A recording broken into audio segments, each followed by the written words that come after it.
Hey guys, Mike Freakout, and I'm here to talk to you about the Final Fantasy VII Remake. Now, before I go into any of that, I want to just let you all know that I will be streaming hard mode on Twitch on release date. The link will be in the description below.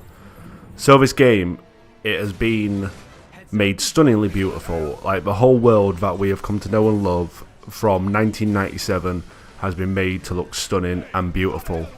But there's some story changes in that where people might be thrown off by it. I've seen a lot of comments online, on Facebook, on Twitter, on everything. People turn around and going, what the hell is the ending? Now, I'm not going to spoil it for everyone, but there has been a story change. And I completely understand the story change, because if you understand some of the things in the game, you understand where they're going with it. So this game is being made to not be the game that we all played. This is not a remake in a sense, it's a reimagination, and I'd wish they had labelled it reimagination, because that's what it is. So the game plays great. A lot of people are saying it's a lot like the Crisis Core and Final Fantasy 13 battle system. Nothing like that whatsoever. It's its own standalone battle system. Now, I'm saying all these things because I was ready to get in an argument with somebody on Twitter. The game is being made for new fans. It's not being made for the old fans.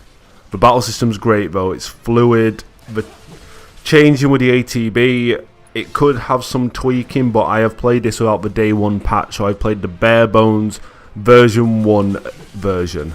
Graphically it is stunning. There's a couple of areas that look like they've been copy and pasted on. You can see the pixels and the little details where it's not as polished, but I expect that to come along with the day one patch. So they aren't really an issue to me. The actual areas you go and explore are stunningly beautiful. The way that Cloud's sword changes if you get a new weapon, so he's running around with that on his back instead of the Buster Sword, absolutely great. It's the running around system in the whole world is similar to the version they had in 8 and what we've come to see in games like 12, 13, 15, games like that. So the way they have rendered it all in to just one area is great, and the dialogue between the characters, you can see them being hostilic towards each other at the start, and then as you progress through the game and as you do more of these characters, where you're doing the missions and you're coming to know these characters all over again as they are coming to know each other, and you see it between Cloud and Barrett towards the end of the game. Like, they have a conversation and they are more friendly towards each other. There's a bit in there where Barrett's like, I didn't like you at first, but you've grown on me, and I can see you're a guy with pure intentions. Sephiroth has been portrayed weirdly in this game, so there's a lot more Sephiroth than there was in the original Disc 1, and it's more of an Advent Children Sephiroth. So if you have never seen Advent Children, I recommend going to watch it before you play this game. Then you'll understand more the character of Sephiroth. Now, a lot of people complained about Sephiroth being introduced this early, but the way that they've introduced him completely makes sense. Like I said, this isn't a remake, it's more of a reimagination of the story we have grown to love in the last, I don't know, 23 years, something like that. The way that they've set this whole game out is to be a new game. It's not set to be the game we all played. And at first, I was blinded by it. So I was going through the game and I'll turn around saying, oh, that's cool that Sephiroth's there. Oh, that's cool that there's this side mission here and there's this extra bit of storyline here. But then as you get through the game from, I'd say, the Sector 7 plate dropping onwards, you start to understand more that this isn't Final Fantasy VII. I don't know what they plan to do with it, because my one skepticism about this game is the crossover between Part 1 and Part 2. That is my main issue with it. So I reckon from the start of part 2, you'll be back at level 1, you'll start in calm, and you will continue the story on from there up to the Temple of the Ancients. That is my prediction for part 2. And the reason I say this is, I ended the game on level 39.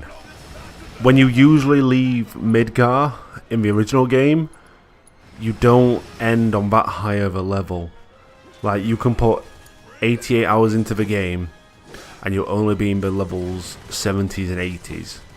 So I don't know how the cross progression system's going to work. I hope that there's a nice little transition, because I had maxed out materia and I had quite high level characters. There's a trophy in the game for getting level 50. So I don't know how the cross progression is going to work, and I can tell you now from part 2 they are not going to be true to the story. They are not going to be true to the story. The reimagined tracks for it as well, like the areas, the battle music, the boss music, Don Corneo's music when you go into his mansion. I love the way that they've rescored the whole soundtrack. And as you progress through the game, there are little music discs you can pick up which give you a reimagined version of the original tracks.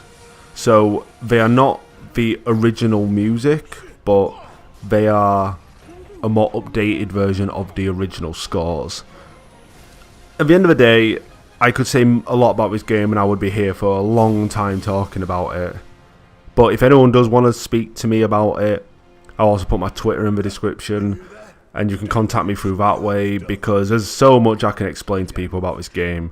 For anyone that has read the ending and not played the game, message me about that as well. I want to know your opinions on it, I want to know your feelings on it, and I want you to open a discussion with me. So I hope you enjoyed this video, guys. I haven't said everything I wanted to say in this video. Remember, Twitch in the description, hard mode playthrough from Friday. I may play some of the original game as well leading up to it. I know a lot of people have got this game already, but it's nice to have a bit of fun with it, innit?